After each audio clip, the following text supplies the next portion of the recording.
زلزلې به پرله پسې راځي او په هره علاقه به راځي. داسې نه خبره ښکاره کېږي، داسې نه چې یو ځای کې زلزله راغله او بیا څه وخت بعد بل ځای کې راغله.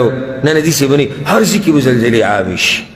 جزیرة العرب کې دې ملکونو کې به هم راځي، زموږ په ملکونو کې به هم راځي. څلورمه نښه کثرة الزلازل، زلزلې به ډېرې شي. حدیث کی دا رضی ابو هريره رضی اللہ عنہ حدیث تے صحیح بخاری صحیح مسلم کی دے چې پیغمبر صلی اللہ علیہ وسلم په دغه حدیث کې د قیامت نخي ذکر کول نو یو پکې دا وی وتکثر الزلازل او زلزلې به ډېرې شي. په روایت کې دې سم راځي چې وبعده سنوات الزلازل، داسې کلونه به راشي چې زلزلې به عامې شي.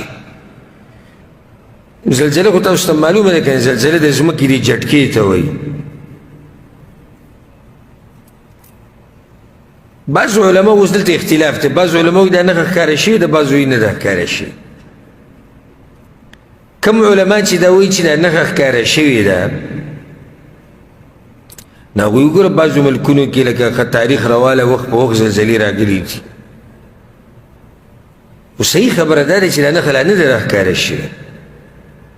امام ابن حجر رحمه الله ناشنا خبره کوي، وی پیغمبر صلی الله علیه وسلم چې وایي چې زلزلې به ډېرې شي، د دې څه مطلب دی؟ زلزلې به پرله پسې راځي او په هره علاقه به راځي. داسې نه خبره ښکاره کېږي، داسې نه چې یو ځای کې زلزله راغله او بیا څه وخت بعد بل ځای کې راغله. نه نه، داسې به نه، هر ځای کې به زلزلې عامې شي.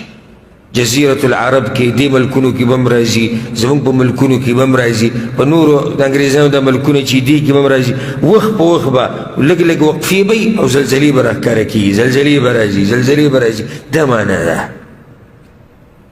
نو که دا معنی ترې والو چې مراد ته شمولیت دی چې هر ځای کې وي او دوام به ساتي، یعنې په مخه به وي، نو بیا دا نښه راښکاره شوې ده که نه ده؟ نه ده راښکاره شوې.